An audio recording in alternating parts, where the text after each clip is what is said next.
अचानक डोरेमोन ने अपने गैजेट पर एक स्विच दबाया ही था कि जोरदार बिजली का करंट नोबिता के घर पर जा गिरा। घर का पूरा फर्श अजीब तरीके से चलने वाली ट्रेडमिल में बदल गया। मम्मा और मेहमान बनकर आई सुनियो की मम्मा दोनों एकदम हैरान परेशान रह गयीं। दरअसल डोरेमोन ने जो गैजेट निकाला था उसका नाम था जबरदस्ती एक्सरसाइज रूम। इस गैजेट की खासियत ये थी कि चाहे कोई कितना भी आलसी हो, ये उसे हर हाल में एक्सरसाइज करवा कर ही मानता था। गुस्से से लाल पीली हुई मम्मा ने अपराधी डोरेमोन को कमरे से बाहर फेंक दिया और चिल्लाई, जल्दी जाओ और ये बटन बंद करो। लेकिन अब उस एटेक तक पहुंचना जहां डोरेमोन ने गैजेट रखा था नामुमकिन सा लग रहा था। पहली सीढ़ी ही इतनी ऊंची हो गई थी कि डोरेमोन को हाथ पैर मारकर हांफते हांफते किसी तरह ऊपर चढ़ना पड़ा। इधर मम्मा और सुनियो की मम्मा ट्रैम्पोलिन पर उछल रही थी। जैसे ही उन्होंने सोचा कि अब थोड़ा आराम करेंगी, गैजेट ने उन्हें सीधे सिंगल बार पर पहुंचा दिया। अब दोनों को बार पर तेज तेज चक्कर काटने पड़े, वरना आगे नहीं बढ़ सकती थी। दूसरी मंजिल पर किसी तरह पहुंचा डोरेमोन सामने देखता है जंपिंग पिलर। छोटे छोटे पैरों वाला डोरेमोन मुश्किल से एक एक पिलर पर कूदता हुआ आगे बढ़ा। कमरे के दरवाजे तक पहुंचा ही था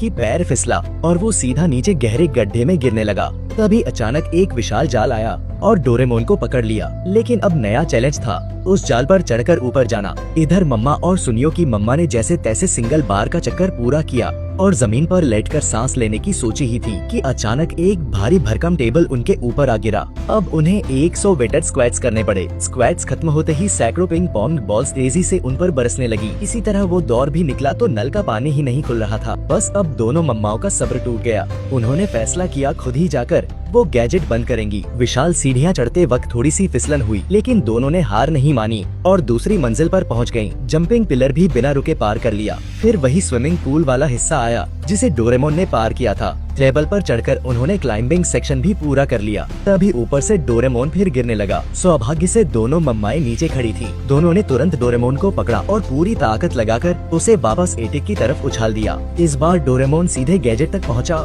और स्विच दबा दिया। फिर से एक जोरदार बिजली गिरी और पूरा घर पहले जैसा हो गया। सारी एक्सरसाइज मशीनें गायब। घर में फिर से शांति छा गई। जब बाहर बेसबॉल खेलकर नोबिता घर लौटा तो मम्मा और सुनियो की मम्मा और डोरेमोन तीनों थक हारकर फर्श पर पड़े थे। हिलने की भी हिम्मत नहीं बची थी। नोबिता ने हैरानी से पूछा, क्या हुआ? तीनों एक साथ बोले, तुम तो आराम से बेसबॉल खेलकर आए हो ना, कितना मजा आया होगा। हम तो मरते मरते बचे।